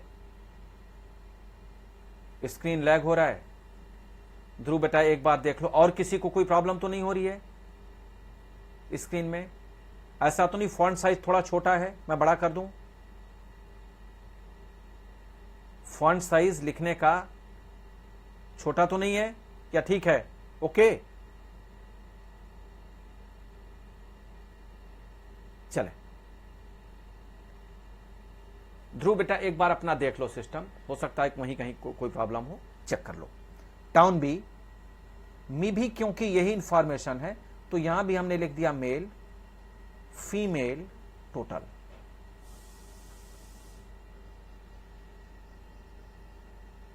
बचा क्या? Coffee drinkers, non coffee drinkers, जो हमें लेफ्ट पोर्शन में लिखना चाहिए। तो यहां हमने लिख लिया कॉफी ड्रिंकर्स और यहां लिख लिया नॉन कॉफी ड्रिंकर्स।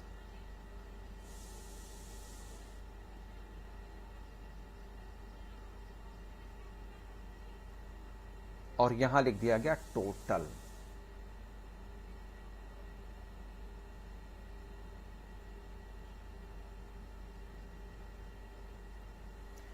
क्या इस टेबल को स्टैटिस्टिक्स कह दिया जाए? क्या इस टेबल को स्टैटिस्टिक्स कह दिया जाए? नहीं। क्यों नहीं कहा जाए? क्यों नहीं कहा जाए? क्योंकि इसमें न्यूमेरिक वैल्यू नहीं है। अगर न्यूमेरिकल वैल्यूज फिलअप कर दिए जाएं तो यह किस सेंस के अकॉर्डिंगली स्टैटिस्टिक्स होगा? न्यूमेरिकल वैल्यूज नहीं है, बिल्कुल सही है, लेकिन अगर न्यूमेरिकल वैल्यूज फिलअप करें तो यह किस सेंस के अकॉर्डिंगली स्टैटिस्टिक्स होगा? प्लूरल, बिल्कुल सही जवाब। क्यों प्लूरल? क्योंकि प्लूरल में ही तो न्यूमेरिकल वैल्यूज और स्टेटमेंट फॉर्म साथ साथ होते हैं। बिल्कुल सही।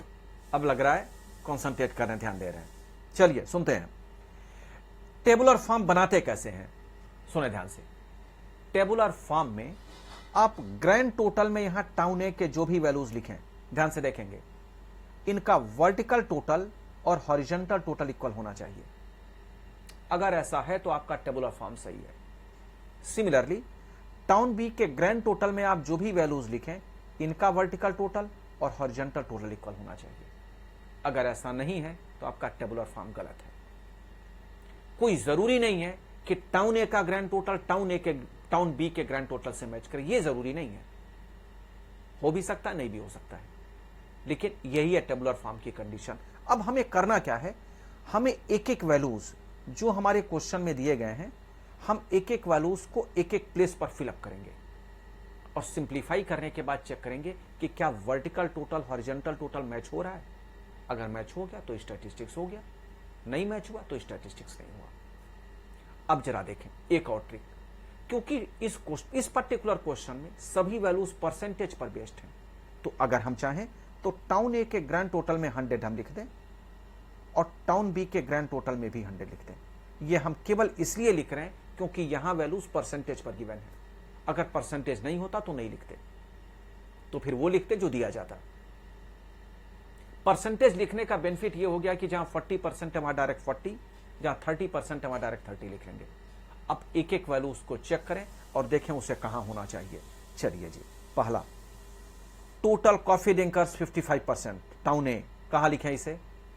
टोटल कॉफी ड्रिंकर्स 55%, हमें यहां लिख देना चाहिए। एक बार देखें तो एस आप बोलते रहें।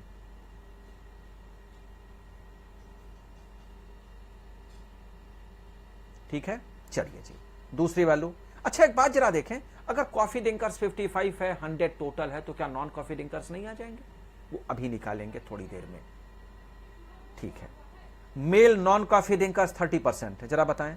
Mail non coffee drinkers, male non coffee drinkers 30%, यहां लिख दिया। ओके, एस लिखें,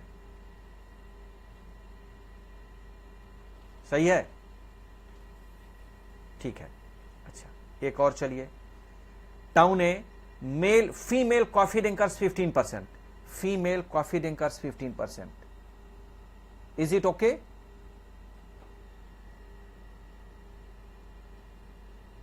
इज इट ओके? ये इंफॉर्मेशन आपके टाउन ए की में दिए गए थे।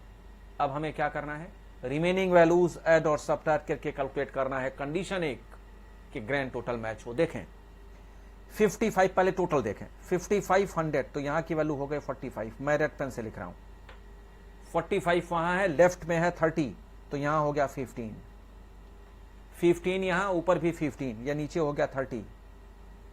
100 राइट साइड में है, 30 लेफ्ट में है, तो उसके लेफ्ट में कितना हो गया 70।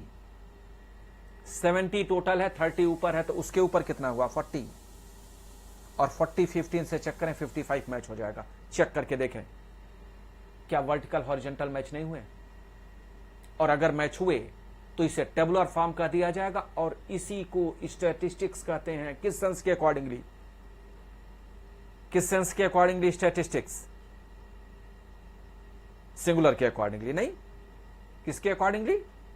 Singular, right? सिंगुलर या प्लूरल? हाँ बिल्कुल सही जवाब, प्लूरल, क्योंकि सिंगुलर में तो न्यूमेरिकल वैल्यूज डायरेक्ट होते हैं। चलिए जी आगे। Similarly same approach for town B, जो स्टूडेंट्स जान गए समझ गए वो चाहे तो ट्राई कर सकते हैं।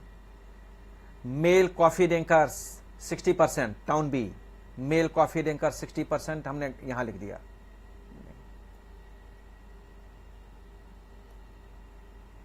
60 अगर ये आ गया तो 40 बगल वाला लिख देंगे। मेल नॉन कॉफी ड्रिंकर्स 10%, नहीं गलत हो गया, ये गलत लिखा, सही लिखा हमने, एक बार जरा बताएं तो। टाउन बी में 60 मैंने सही लिखा है, गलत लिखा है? रॉन्ग लिखा है। कहां होना चाहिए?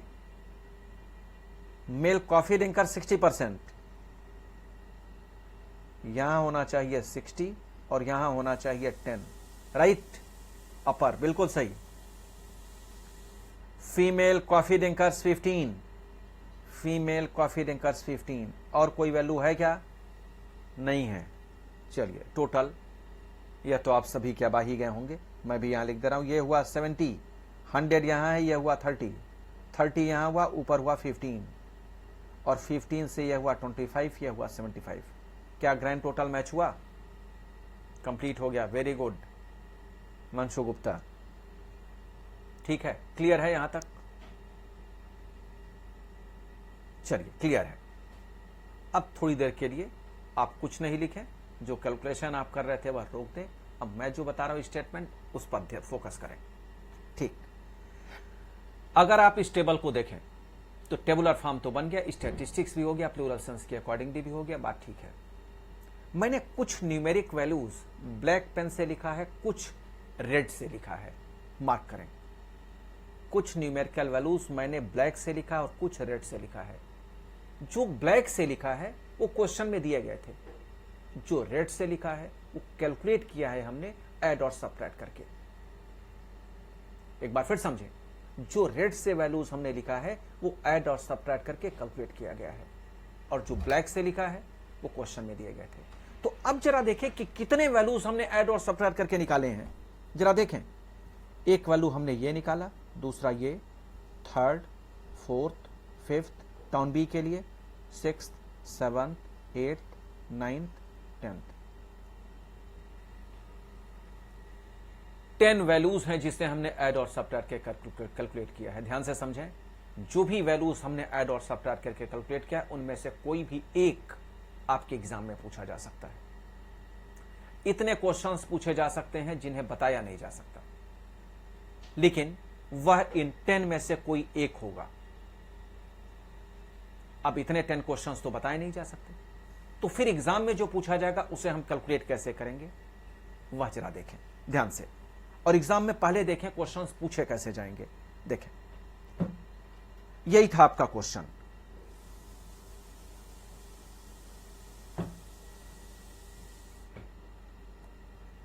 यही है क्वेश्चन। इंफॉर्मेशन आपको दी गई है टाउन ए टाउन बी।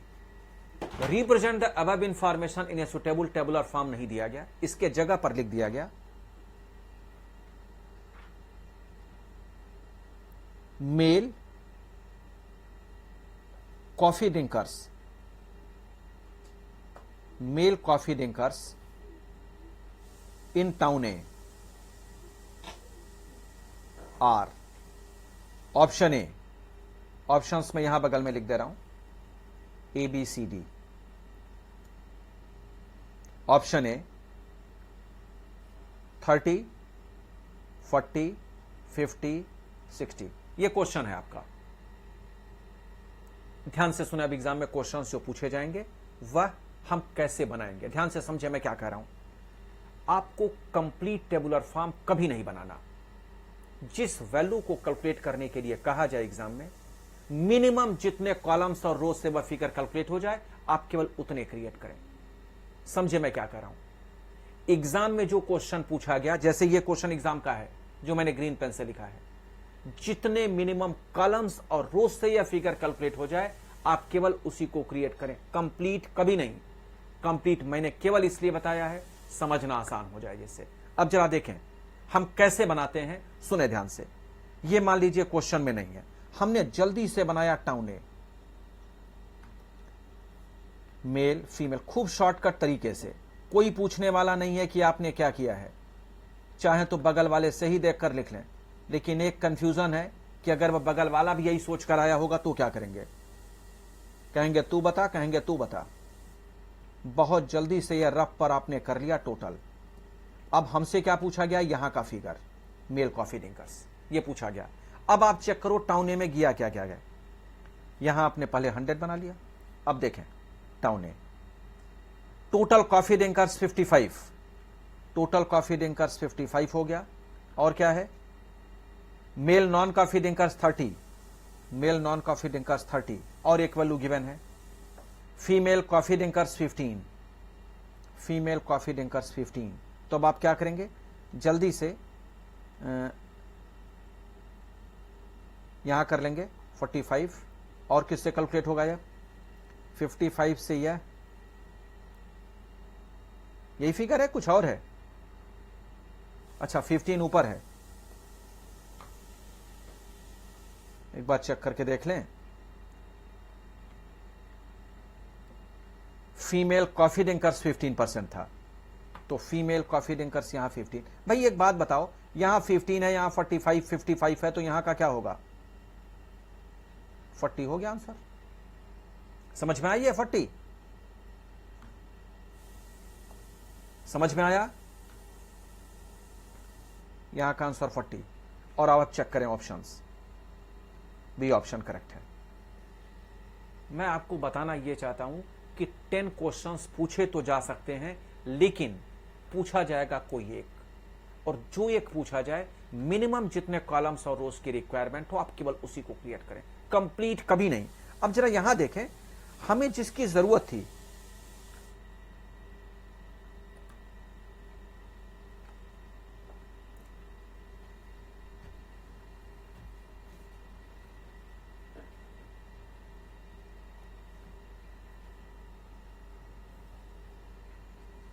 कुछ बंद कैसे हो गया,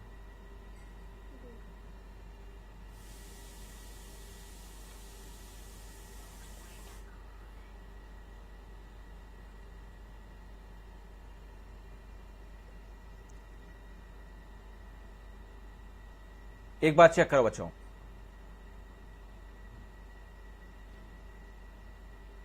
ठीक है, यहां तक मैं आपको क्या बताना चाहता हूं, जितने मिनिमम रोज और कॉलम्स की रिक्वायरमेंट हो, आप केवल उतने को ही क्रिएट करें। जिस वैल्यू को कैलकुलेट करने के लिए कहा जाए वह आप कैलकुलेट करके आंसर निकाल लें।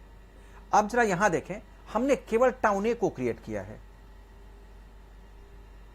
और उसमें भी हमसे जो पूछा गया हमने केवल उसी को निकाल लिया, और ये जो तो रिमेनिंग 2-3 वैल्यूज है इसे निकालने की जरूरत ही नहीं है, क्यों निकालें। तो जो भी पूछा जाए आप इजीली उसे कैलकुलेट कर लें, और ऐसे 10 क्वेश्चंस पूछे जा सकते हैं एग्जाम में। अब आप जरा सभी देख लो, क्या कॉन्सेप्ट क्लियर हुआ? क्या ये कॉन्सेप्ट क्लियर हुआ कि टेबुलर फॉर्म से रिलेटेड कोई क्वेश्चन पूछा जाए तो हम आंसर कैसे देंगे? आप सभी प्लीज बता दो मुझे।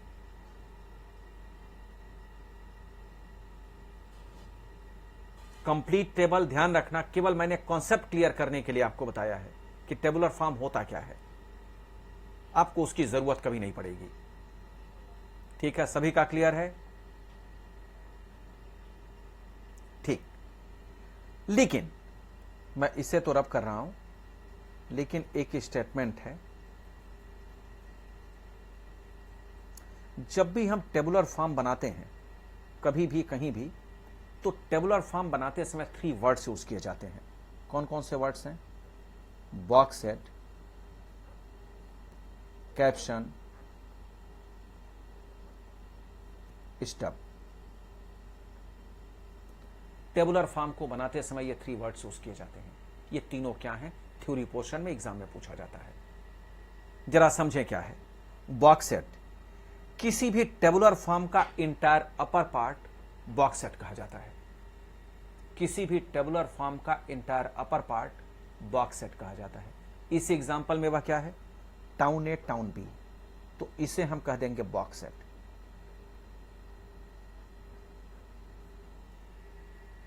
कैप्शन क्या होता है? Upper part of the table whose describing columns only. वह अपर पार्ट जो केवल कॉलम्स को डिफाइन करे उसे बॉक्स सेट कहते हैं, सॉरी कैप्शन कहते हैं। इस एग्जांपल में वह क्या है? मेल फीमेल, इसे हम कहेंगे कैप्शन। टोटल इसमें यूज नहीं किया जाता। स्टेप क्या होता है? Left part of the table whose describing rows, जो इस एग्जांपल में कॉफी ड्रिंकर्स और नॉन कॉफी ड्रिंकर्स हैं, इसे कहते हैं स्टेप। क्या कहा मैंने बॉक्स सेट के डेफिनेशन में? Entire upper part of the table, जो टेबुलर फॉर्म का अपर पार्ट होता है उसे हम बॉक्स सेट कह देंगे। वह अपर पार्ट जो केवल कॉलम्स को डिफाइन करे, या आप यूं कह सकते हैं लर्न करने का तरीका, बॉक्स सेट से जस्ट नीचे वाला जो कॉलम को डिफाइन करता है उसे कहते हैं कैप्शन, और जो लेफ्ट में लिखा जाता है उसे कहते हैं स्टेप। ये 3 वर्ड्स हैं।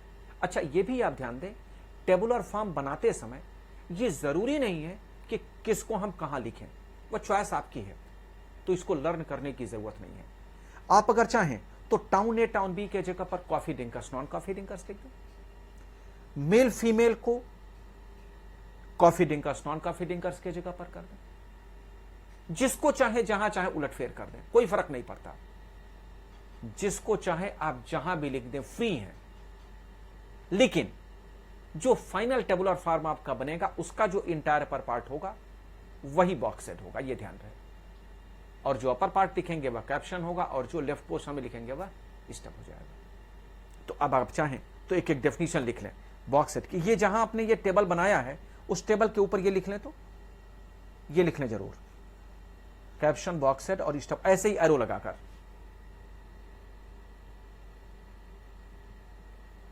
लिख लिया?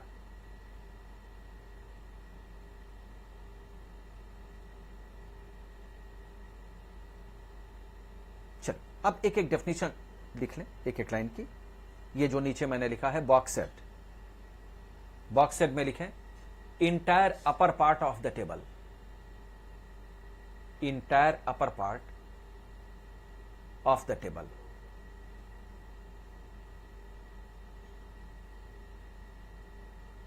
Entire upper part of the table, box set. Caption के लिए लिखें अपर part of the table, upper part of the table whose describing columns only, upper part of the table whose describing columns only,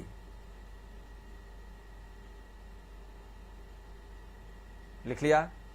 upper part of the table whose describing columns only, और stub में left part of the table stub, left part of the table, left part of the table, who's describing rows, who's describing rows,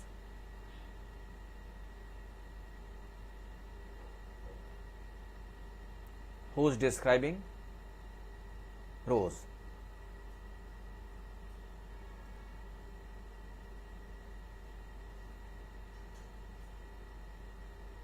लिख लिया? सभी ने लिख लिया? यहां तक का सभी का कॉन्सेप्ट क्लियर है? एक बार देख लें। टेबुलर फॉर्म, ये तीनों वर्ड्स डायरेक्ट एग्जाम में पूछे जाते हैं। लिख लिया? अच्छा, एक बार फिर मैं सभी एक बार समराइज कर रहा हूं, फिर आगे चलते हैं। स्टैटिस्टिक्स 3 अलग अलग वर्ड से मिलकर बना है। Latin word status, Italian statista, German word statistic. आप केवल सुने। स्टैटिस्टिक्स के डेफिनेशन में systematic treatment of numerical values, numerical values का systematic treatment statistics. Numerical values, ये सिस्टमेटिक ट्रीटमेंट दो तरह से, एक प्लूरल और दूसरा सिंगुलर। प्लूरल न्यूमेरिकल वैल्यूज के साथ साथ स्टेटमेंट फॉर्म दिया जाए, singular direct numerical values. Numerical values आते कहां से हैं? 3 types, internal, primary, secondary. Internal, कोई भी डायरेक्ट अपनी इंफॉर्मेशन दे, इंटरनल। पूछने पर इंफॉर्मेशन मिले, प्राइमरी। थर्ड पार्टी से इंफॉर्मेशन मिले, सेकेंडरी। जो इंफॉर्मेशन पाएंगे वह 3 तरह से पाएंगे, टेक्सुअल, टेबुलर, डायग्रामेटिक। टेक्सुअल अगर इंफॉर्मेशन स्टेटमेंट फॉर्म की हो, टेबुलर रोज कॉलम्स के फॉर्म की इंफॉर्मेशन हो, डायग्रामेटिक डायग्राम के फॉर्म में इंफॉर्मेशन हो। लेकिन डायग्राम के फॉर्म में 3 तरह से इंफॉर्मेशन पा सकते हैं, line diagram, bar diagram, pie chart. ऐसा कोई डायग्राम जिसमें सारे ऑब्जेक्ट लाइन से कनेक्ट किए जाएं, लाइन डायग्राम। इंडिपेंडेंट ब्लॉक्स में बार डायग्राम। सेंट्रल एंगल्स को सर्कल में रिप्रेजेंट करना, पाई चार्ट। सेंट्रल एंगल के लिए फार्मूला बताया गया, actual value into 360 by total value. Calculate करने का तरीका बता दिया गया, एग्जाम में कैसे पूछे जाते हैं वो भी बता दिया गया। एक क्वेश्चन रेज किया कि अगर टेक्सुअल से टेबुलर बनाना हो तो क्या करेंगे। टेक्सुअल से टेबुलर बनाने का तरीका बताया गया और इससे रिलेटेड 3 वर्ड्स बताए गए, box set, caption, step. Box set entire upper part of the table, caption वह अपर पार्ट जो केवल कॉलम्स को बताता है, और stub left part of the table जो रोज को बताता है। ध्यान दें, जो बॉक्स सेट है वह दोनों को बताता है, रोज को भी और कॉलम्स को भी, क्योंकि टाउने की पूरी इंफॉर्मेशन लिखेंगे ना, वह कॉफी ड्रिंकर्स हो, नॉन कॉफी ड्रिंकर्स हो।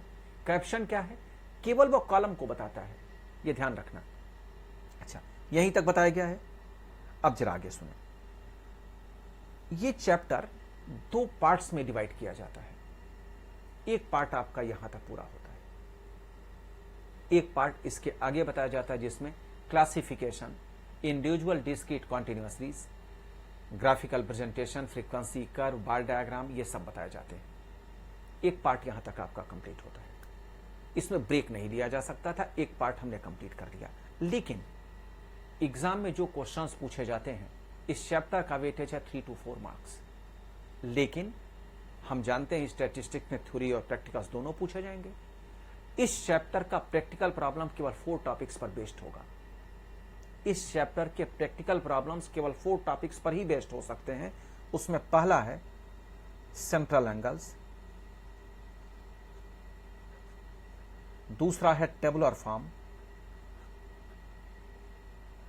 थर्ड है फ्रीक्वेंसी डिस्ट्रीब्यूशन, और फोर्थ है लेस देन मोर देन। केवल 4 टॉपिक्स हैं जिस पर बेस्ड क्वेश्चंस एग्जाम में पूछे जा सकते हैं प्रैक्टिकल के। इसके बाद जितने क्वेश्चंस बनते हैं इस चैप्टर के सब थ्योरी बनते हैं, प्रैक्टिकल नहीं बनते। और इसमें आपको मैंने 2 बता दिया है। कौन कौन से बता दिया? सेंट्रल एंगल्स और टेबुलर फॉर्म बता दिया है। रिमेनिंग 2 आप पढ़ने वाले हैं जो आगे आप पढ़ेंगे। ठीक, इसके बाद जितने स्टेटमेंट्स होंगे सब थ्योरी के होंगे। लेकिन इन दोनों पार्ट्स के बीच में एक वर्ड यूज किया जाता है, attribute.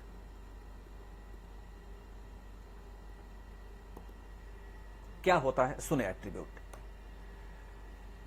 The qualitative information for a single object, single person या single commodity is called an attribute. एक बार फिर समझें, किसी एक सिंगल पर्सन, सिंगल ऑब्जेक्ट या सिंगल कमोडिटी से रिलेटेड ऐसा कोई क्वेश्चन जिसका आंसर स्टेटमेंट फॉर्म में मिले, उसे एट्रीब्यूट कहते हैं। और अगर single person, single object, single commodity से रिलेटेड ऐसा कोई क्वेश्चन पूछा जाए जिसका आंसर न्यूमेरिक वैल्यू में मिले, वो स्टैटिस्टिक्स होता है। ये डिफरेंस है। क्या कहा मैंने? सिंगल ऑब्जेक्ट, सिंगल पर्सन या सिंगल कमोडिटी से रिलेटेड ऐसा कोई क्वेश्चन जिसका आंसर स्टेटमेंट फॉर्म में मिले। फॉर एग्जाम्पल, मैंने किसी से पूछा टी या कॉफी की ड्रिंकिंग हैबिट्स। कविता से मैंने पूछा टी या कॉफी लाइक करती हो नहीं करती हो, तो उसका आंसर कविता क्या बताएंगी? ऐसा तो नहीं होगा मैंने पूछा टी या कॉफी लाइक करती हो नहीं करती हो, कविता ने कहा 100। ऐसा तो नहीं होगा। अनुष्का से पूछा, उन्होंने कहा 50। नहीं होगा। क्या होगा? अगर मैंने पूछा कॉफी या टी लाइक करती हो नहीं करती हो, तो क्या कहेंगे? एस और नो। यही होगा, कुछ और होगा। तो ये एग्जांपल एट्रीब्यूट का है। क्यों? इसका आंसर न्यूमेरिक वैल्यू में नहीं है। मैंने एक सिंगल फ्लावर दिखाया और पूछा इसका कलर क्या है, तो क्या बताएंगे? रेड, व्हाइट, पिंक, ब्लू, जो भी होगा बता देंगे। ऐसा तो नहीं होगा सिंगल फ्लावर का कलर पूछा कहेंगे 20। ऐसा तो नहीं होगा। तो ऐसे किसी क्वेश्चन को जिसका आंसर स्टेटमेंट फॉर्म में मिलता है, हम उसे एट्रीब्यूट कहते हैं, स्टैटिस्टिक्स नहीं कहते। लेकिन किसी से उसकी एज पूछ ली जाए, क्या यह भी एट्रीब्यूट है? जरा सोच कर बताएं। किसी से उसकी एज पूछ ली जाए, क्या यह भी एट्रीब्यूट है? नहीं, एज न्यूमेरिक वैल्यू में मिलेगा और यह स्टैटिस्टिक्स होगा। किसी से उसकी सैलरी पूछ ली जाए, क्या यह एट्रीब्यूट है? नहीं, स्टैटिस्टिक्स है। लेकिन किसी से उसकी नेशनलिटी पूछ ली जाए, नेशनलिटी पर फोकस करो, नेशनलिटी क्या होगा? एट्रीब्यूट, स्टैटिस्टिक्स नहीं है। किसी से उसका नाम पूछ लिया जाए, नाम बताना, एट्रीब्यूट। नाम एट्रीब्यूट?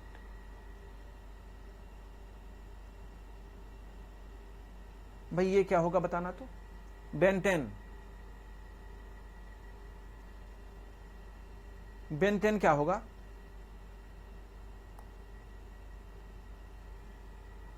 क्यों? 10 न्यूमेरिक वैल्यू नहीं लगा है सैली?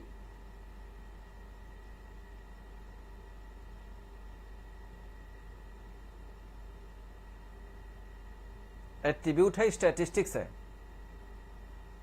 नेम है। बिल्कुल सही। अभी कुछ दिनों पहले, कुछ दिनों क्या कई साल पहले हो गए, एक अक्षय कुमार की मूवी आई थी, उसमें उसके सारे फैमिली मेंबर्स का नाम होता है न्यूमेरिक वैल्यू पर बेस्ड। उसका खुद का नाम होता है 72 सिंह। है मूवी या नहीं है? अक्षय कुमार की, अक्षय कुमार की एक मूवी आई थी, उसमें सारे फैमिली मेंबर्स का नाम न्यूमेरिक वैल्यू पर बेस्ड होता है। ठीक है। अब जैसे उसका नाम है 72 सिंह, तो ऐसे तो नहीं लिखेगा।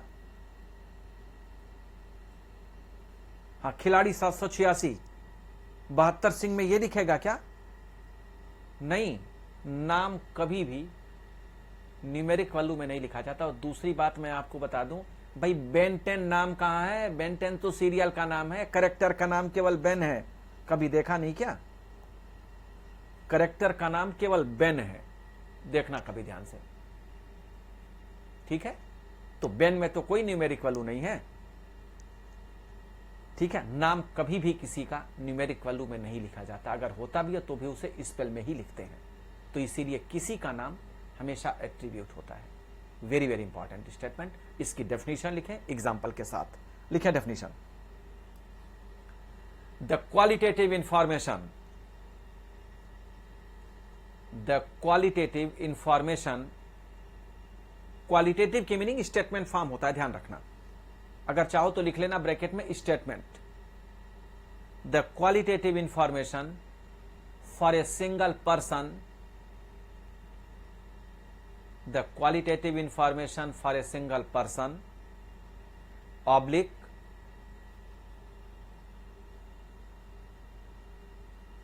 Single person oblique single product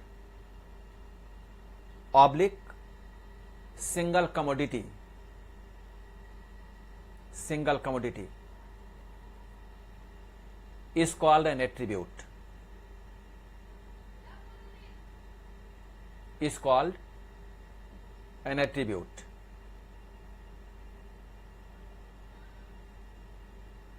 लिख लिया? एक बार फिर डेफिनेशन सुन लें. The qualitative information for a single person, single object या single commodity is called an attribute. For example, drinking habits of a person. For example में बहुत सारे एग्जाम्पल्स है, किसी को भी आप लिख सकते हैं. Drinking habits of a person, colour of a flower, colour of a single flower, nationality of a person, name of a person, name of the student. ये सारे एग्जाम्पल्स एट्रीब्यूट के हैं. एटसेट्रा लिख दें. ये सब एग्जाम्पल एट्रीब्यूट के हैं. तो फाइनली अब आप बताएं, हमने इस चैप्टर के एक पार्ट को कंप्लीट किया है. थोड़ी सी बोरिंग होती है वह इसलिए क्योंकि सारे थ्योरी हैं. प्रैक्टिकल में थोड़ा सा इंटरेस्ट आता है कि जिसमें दोनों मिक्स हो जाते हैं. तो अब आप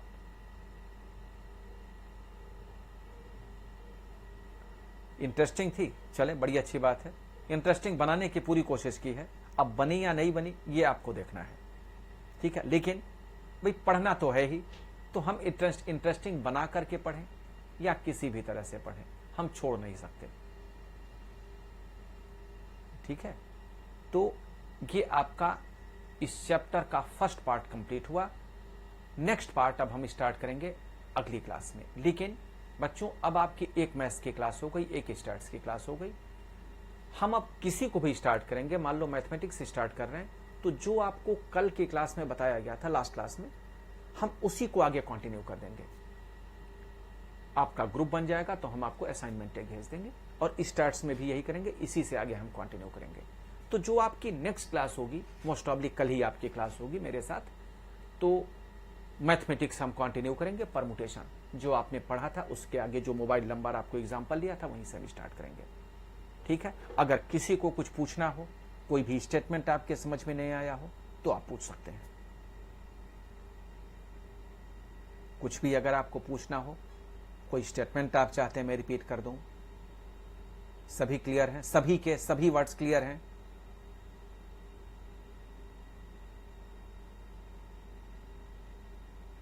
सभी के सभी वर्ड्स क्लियर हैं? चल, अगर बच्चों आप लोगों को कोई भी प्रॉब्लम होगी तो नेक्स्ट क्लास में, अभी क्योंकि बेसिक कॉन्सेप्ट बताया गया, नेक्स्ट क्लास में मैं आपको एक नंबर अपना दे दूंगा. उसमें आप कॉल करके, क्लास तो आपकी चली रही है, डाउट तो आप पूछेंगे ही पूछेंगे. फिर भी मान लो घर आप पढ़ रहे हैं, नहीं कुछ समझ में आया, कुछ तुरंत पूछना चाहते हैं, कॉल करेंगे, आपको बता दिया जाएगा. ठीक है, तो आपकी एक एक दोनों क्लास हो गई. नेक्स्ट क्लास में इसे हम आगे कंटिन्यू करेंगे. तब तक आप सभी सेफ रहें, घर पर रहें और अपने आप को हेल्दी रखें. Till then, bye bye.